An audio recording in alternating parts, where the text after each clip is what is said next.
Bienvenue dans cet échange qu'ont 20 mois avec Irénée Maolique-Ponto, qu'on ne présente plus. Il est consultant, formateur, spécialiste des questions d'éducation et de développement. Avec lui, ce matin, nous abordons l'éducation de la culture du travail au Bénin, défis et perspectives.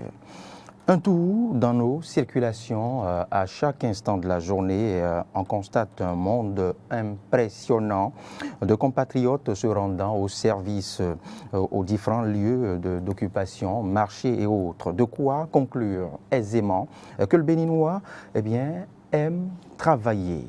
Mais sur place, au bureau, dans les hangars, dans les ateliers, que faisons-nous réellement? Travaillons-nous assidûment et avec conscience, avec professionnalisme? Là est la grosse question. Qu'entend-on? Comment appréhendons-nous justement la sémantique que sous-tend le mot travail? La question vous sera posée. Irénée Maolique-Ponto, bonjour. Bonjour, monsieur le journaliste. Le travail et nous. On va d'abord partir de la simple définition. Comment appréhendez-vous le travail? Merci beaucoup. Bonjour à tous les auditeurs de Diaspora FM et tous les spectateurs d'Eden TV. Comme vous l'avez dit, le travail, c'est quoi? Le travail, c'est l'ensemble des activités humaines organisées et coordonnées qui permettent de produire ce qui est utile à la communauté. Activité rémunérée, bien sûr. Là, il y a aussi l'effort fourni, la peine qu'il faut déployer pour accomplir un travail. Donc, tout citoyen qui travaille, il concourt à rendre utile le service qu'il fait à la communauté dans laquelle il est. Ceci prouve que le travail est alors tout ce qui affine l'homme en l'humanité. C'est-à-dire, si tu es un homme, si tu es un homme grand âge, je suis un citoyen, le fait que tu travailles, ça veut dire que tu rends un service à ta communauté, donc tu es utile et tu participes alors à humaniser ton être. Ouais. Ce que ça implique directement, c'est que le travail doit chercher à polir l'homme. Ah oui? Oui, pour qu'il s'affirme dans son être. A dit, tout à l'heure, j'ai aimé votre introduction, vous montez sur la voie déjà depuis 7 heures pour voir cette vague. Tout le monde s'est déjà levé pour se mettre sur la voie très tôt. Foule. Ceux qui vont dans l'administration, ceux qui vont dans les grands marchés, sur les chantiers. Ah oui. Ouais, tout le monde, on travaille. Mais si chaque matin tu quittes la maison pour dire tu vas au travail, que tu travailles, il faut qu'on sente en toi les résultats. C'est pour ça que je dis que le travail doit polir l'homme pour qu'il s'affirme dans son être. Là, quand on voit un travailleur, quelqu'un qui travaille, on doit savoir, oui, le fait qu'il travaille, on sent en lui le résultat. Ouais, c'est normalement ce que ça doit être, le travail. Voilà. On doit lire l'épanouissement à surtout travers ça. le travailleur. Bien sûr. Au marché, on doit pouvoir distinguer la maman, la ménagère et autres qui vend. Elle doit être épanouie. Bien sûr. Si je comprends bien votre première analyse. Alors, qu'entendez-vous par culture, l'éducation à la culture du travail? Merci beaucoup, monsieur le journaliste. Vous savez, voilà la définition qu'on vient de donner tout à l'heure de l'ensemble des activités humaines, des activités économiques coordonnées, organisées en vue de rendre un service utile à la communauté. Et le travail doit polir le permettre de s'affirmer. Vous voyez. Maintenant, le constat est que pourquoi ce terme éducation à la culture du travail? Aujourd'hui, les tendances sont en train de changer. On constate que, telle que la définition l'a dit tout à l'heure, le travail ne donne plus les paramètres de réussite sociale. on constate que le travail ne détermine plus la réussite sociale. Ah. Oui, et c'est ce qui est dangereux. Mais c'est une aberration. Très bien. Hein? Le travail ne détermine plus. C'est pour ça que, bon, j'aime cette dynamique du gouvernement qui pense déjà à la révalorisation salariale. Puisque ça va impacter beaucoup de maillons. Puisque si l'ouvrier, la bonne dame qui est au marché, l'ouvrier qui a son chantier, son atelier, tout ça là, si le travailleur de l'État est bien payé, s'il y a le panier de la ménagère sera bien fourni et tout ça, et tout le monde aura tout ça. Maintenant, si on dit tu te lèves chaque matin, tu vas au travail et on ne lit plus. Il y a les jeunes, les observateurs qui nous regardent. Chaque fois, si nous courons dans tous les sens, si on n'a jamais le temps, si même parfois les week-ends, on n'a pas le temps de s'occuper de nos progénitures parce qu'on travaille et en fin du compte, on ne constate plus le résultat de nos efforts. Là, ça pose un problème. Donc, le fait que le travail ne détermine pas dans tous les cas quand même, hein, et la réussite sociale, ça fait qu'il faut alors penser à comment faire alors pour amener l'éducation à la culture du travail pour que les déviances qu'on observe puissent cesser. Vous savez, par le passé, il y a ce qu'on appelle les figures de réussite. Et je vais donner un exemple, devenir instituteur par le passé, c'était un exploit. Justement. Oui. Un métier noble. Au cours de la Révolution, c'est un instituteur, ça là. Dans une famille où il y a un instituteur, c'est que... L'instituteur est la référence du quartier, la référence de... Ouais. Et c'était la figure de réussite que la jeunesse, même tout le monde va à l'école, je veux devenir, mais ça a évolué au cours du temps. Et ça rappelle même au cours des amusements entre petits-enfants à la maison, il n'y a que ce rôle que les enfants les plus dégourdis veulent jouer. Tout le monde veut être en griffe le Messie. Le Messie, voilà. Maintenant, au cours du temps, ça a changé. Et quelques années après, c'est devenu être douanier. Personne ne veut plus devenir instituteur, mais on veut devenir... Les centres d'intérêt ont changé. Ça change. On veut devenir douanier, on veut devenir transitaire, on veut devenir docteur. Plus ça, le temps évolue, plus les tendances changent. Et de nos jours, qu'est-ce qu'on constate? Toutes ces tendances ont changé encore. Et aujourd'hui, c'est la facilité, totalement.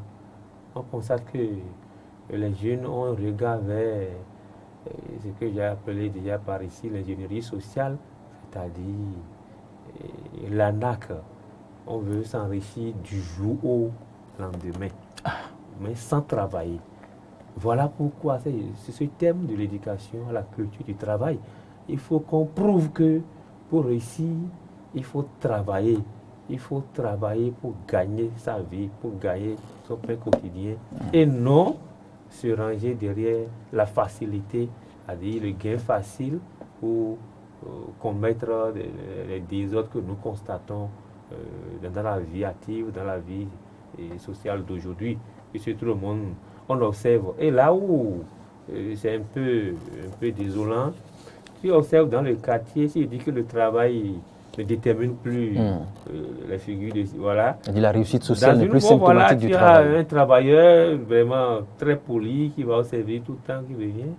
Mais un autre qui sort du jour au lendemain parce qu'il a arnaqué ou bien un cybercriminel, et c'est lui qui réalise tout le temps, c'est lui qui roule les grosses. Et quand les jeunes voient ça, là, ils voient que si c'est ça, ce n'est plus alors le travail qui donne la réussite. Ouais. Donc c'est ça qu'il faut, c'est sur ça qu'il faut agir pour corriger ça. Je pense que c'est ce qu'aurait peut-être compris le gouvernement. Voilà. Parce qu'il ne servirait aussi à rien d'être cadre de telle instance, de telle institution, qui 20 ans après, votre moto démarre difficilement dans le même quartier où les jeunes qui se débrouillent quand même arrivent à s'en sortir. Ça aussi ne met pas en valeur le travailleur. Pas du tout. Parce qu'on n'est pas travailleur que pour le nom, ou que de nom. Non. Il faut le résultat. Il faut le déterminant. Vous voyez. Il faut la réussite sociale parce que tu travailles. Puis surtout, dans le travail, c'est-à-dire tu rends service à la communauté. Donc, l'activité doit être rémunérée à la hauteur pour te permettre, comme je l'ai dit, d'affirmer ton être dans ta société. Vous voyez. Maintenant, si ce n'est pas le cas, et c'est la facilité, c'est ceux qui ne travaillent pas, il faut le dire la vérité, ceux qui ne travaillent pas et qui ont eu peut-être des esprits malins pour aller arnaquer ou bien dribbler les petits citoyens ou du jour au lendemain s'enrichir. Et c'est ceux-là qui vont constituer l'exemple pour la jeunesse. Là, c'est dangereux. Et c'est ceux-là, les jeunes regardent comme réussite. C'est là où on veut en venir. Oui, mais parce que ceux-là manifestent. Parce que la preuve témoigne en leur nom de ce que voilà, ils ont réussi. Et on peut compter dans le même quartier 2 ou 3 étages, plusieurs véhicules. Au moment où le cadre accompli du quartier, je l'ai dit tout à l'heure, peine à s'en sortir ou va même les solliciter de temps à autre en cas de retard de salaire pour subvenir à ses besoins. Ouais. Donc c'est aussi cela. Mais en quoi l'éducation peut nous permettre de rétablir ou restaurer cette valeur travail? Bien sûr. Vous savez, quand on donne les différentes orientations sur le parcours de l'homme au grand âge, le parcours de l'humanité, à dire, quand tu es né, tu dois t'instruire, tu dois apprendre des métiers, tu dois savoir faire quelque chose pour gagner sa vie. Au même moment, l'application sur le terrain ne va pas avec les enseignements que nous donnons, avec l'éducation que nous donnons ou bien que nous recevons aussi. Vous voyez. Lorsque, je prends par exemple les ouvriers, vous êtes dans un centre d'apprentissage pour apprendre des métiers, et on sait que c'est pour gagner sa vie après. Et au même moment, à la fin, vous finissez, on vous donne votre parchemin, et vous vous installez peut-être en entrepreneur, en ouvrier, vous trouvez votre atelier, tout ça pour travailler, pour gagner. Si au même moment, il y a d'autres circuits que, je ne sais pas, que le système accompagne ou bien que le système favorise en votre défaveur et puis qui ne vous permet pas alors de gagner votre vie par ce que vous avez fait. Vous voyez? Et là, ce n'est pas bon. C'est pour ça que cette éducation, ça concerne tout le monde. Ça concerne et les jeunes, et les dirigeants, et les gouvernants pour qu'on puisse accompagner tout le système à une vie meilleure. Parce que ce que je dis a dit, si c'est mis en pratique, la corruption est rayée. Puis si on a eu l'éducation, la culture du travail, et tout le monde sait que pour gagner la vie, il faut travailler. Pour gagner la vie, il faut travailler. Pour prendre, c'est l'échange. Tu rends un service utile à ta communauté et tu es rémunéré. Tu gagnes ta vie par ce que tu fais. Et tout le monde est d'accord pour ça. Il faut mériter le fruit. Voilà. Donc ça veut dire que ceux qui veulent dribbler après pour aller prendre ce qui n'est pas, ce qui ne méritent pas, et là pour mettre les autres dans une situation de choses là, ce n'est pas bon. Vous voyez. Le système doit permettre alors, si on veut réussir d'ici quelques années, d'éduquer à la résilience, d'éduquer au dur labeur, pour qu'on puisse avoir cette mentalité de travailleur. C'est le fait que cette éducation n'est pas enracinée comme il le faut dans leur culture. Moi, je vois que c'est ça qui favorise la corruption que nous constatons dans les administrations ou bien dans les différents services. Si le citoyen n'est pas bien, il n'a pas la culture du travail, maintenant on dit, bon, il a un poste, puis vous le placez là, le fait que lui ne sait pas qu'il faut travailler d'abord avant de gagner, là, il y a des gens qu'on nomme déjà premier mois, c'est déjà des millions de déficit. Vous voyez, ça veut dire que ça veut dire c'est qu'il n'a pas fait, il n'a pas travaillé, mais il est en train de gagner. Comment tu n'as pas travaillé et tu gagnes? Monsieur Maolik Pontor, oui. Selon vous, quelle doit être la mentalité du travailleur? Voilà. Le travailleur, d'abord, pour que la mentalité du travailleur puisse, pour que le travailleur puisse être dans sa peau, pour développer sa bonne mentalité, il faut que soit l'employeur, ou bien le gouvernant, ou bien l'environnement puisse l'accompagner. Les problèmes de frustration, ou bien les problèmes les problèmes qu'il a dit.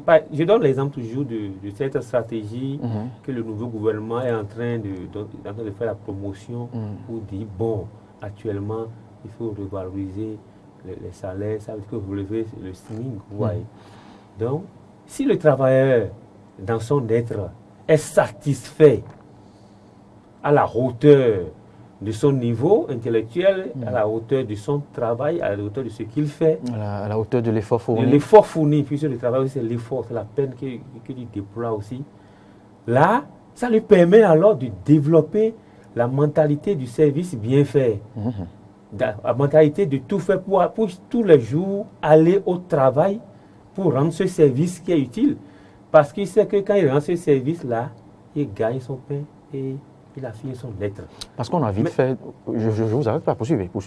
Mais si ce n'est pas ça, il y a des gens qui travaillent beaucoup, il y a des gens bien dévoués au travail, assidus, ponctuels, et pourtant, ils ne sont pas revenus à la hauteur, ou bien ils subissent des frustrations à ne point en finir, ou bien la réglementation du travail. Le comble, c'est qu'ils sont souvent remerciés par la promotion d'un lâche à côté. Voilà, et puis tout ça, si c'est ça... Enfin, d'un lâche qui sait lécher les bottes peut-être au numéro 1 ou au patron. Là, ce n'est pas bon. Ça ne permet pas à dire cette culture n'est pas une bonne culture.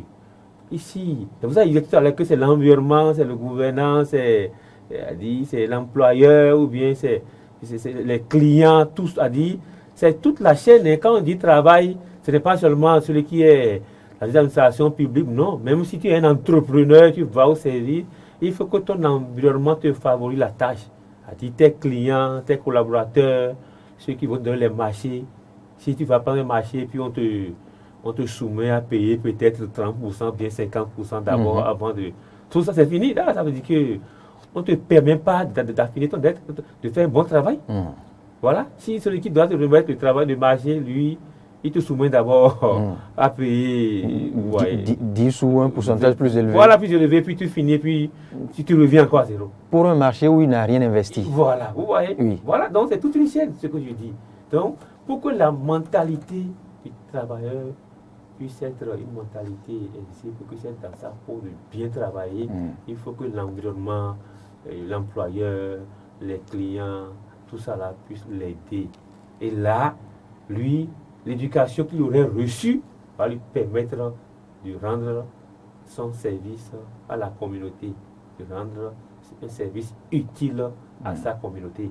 C'est pour ça que je dis que la mentalité du travailleur, ça dépend alors de son environnement. Si il a reçu une bonne éducation, puisqu'il y en a bien formés, bien diplômés, mais quand on les met devant le travail, c'est le terrain qui commande. Voilà, ce qu'ils découvrent ne leur permet pas de donner le meilleur d'eux-mêmes. C'est vrai. Voilà. Tu travailles quelque part et puis vraiment il n'y a pas une bonne ambiance, mais il y a des frustrations. Tu n'es pas dans les bonnes conditions de travail. Là, tu ne peux pas donner le meilleur de toi-même. Dans ce cas, ce n'est pas bon. Vous voyez.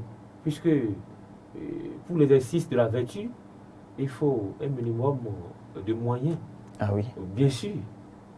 Un minimum de moyens pour l'exercice de la vertu. Donc, si le travail doit être dans sa peau, de bien donner le meilleur du même, il faut, comme je l'ai dit, que l'environnement favorise ce climat de travail. Très important. Mais quels sont les mécanismes qu'on peut mettre en place pour favoriser un bon climat de travail qui t'a amené justement le travailleur à exprimer la vertu dans tout ce qu'il fait? Très bien. les conditions, le climat, c'est-à-dire le mécanisme, tout ça existe.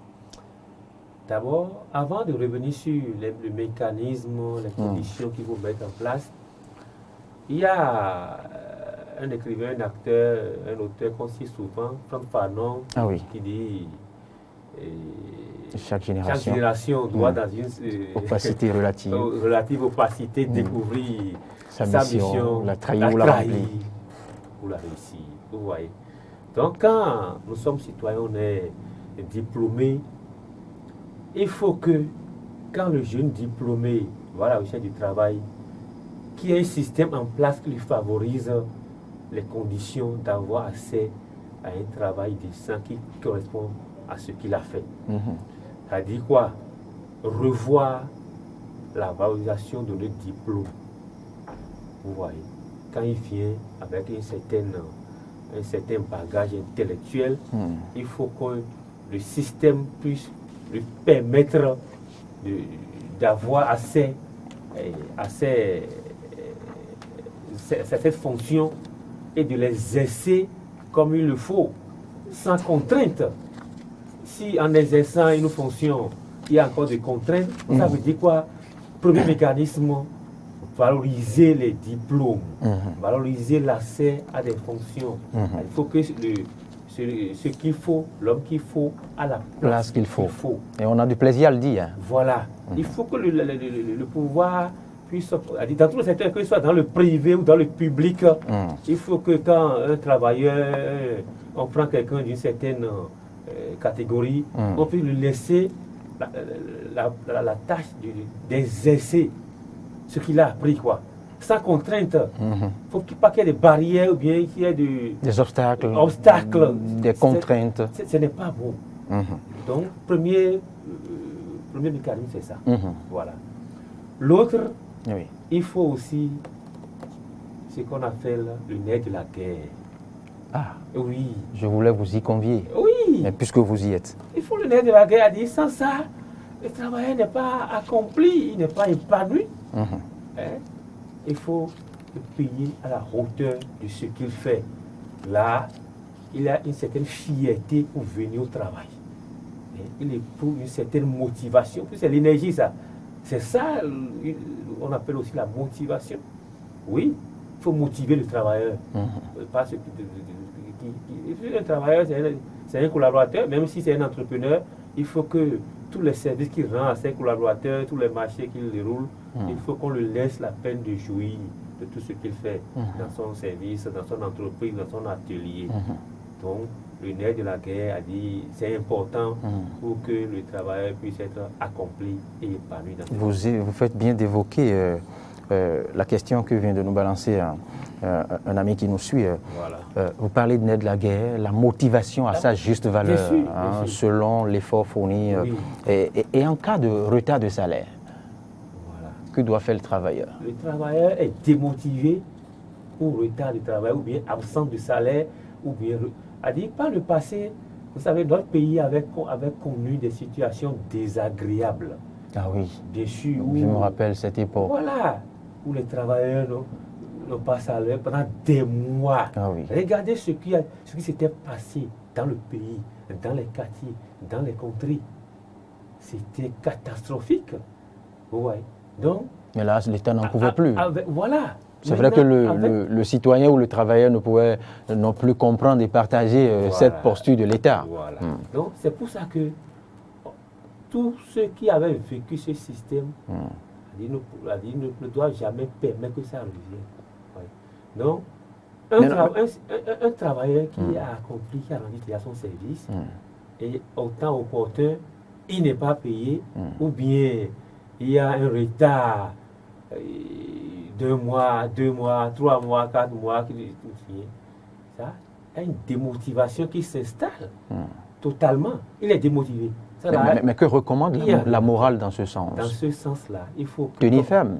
Tenir ferme, d'accord, et toujours essayer. Mais, comme vous savez, ça rejoint ce que je disais au début, que pour que le travailleur puisse bien rendre un service qu'il faut à la hauteur, pour être heureux, il faut que l'environnement l'employeur, tout ça là, l'accompagne.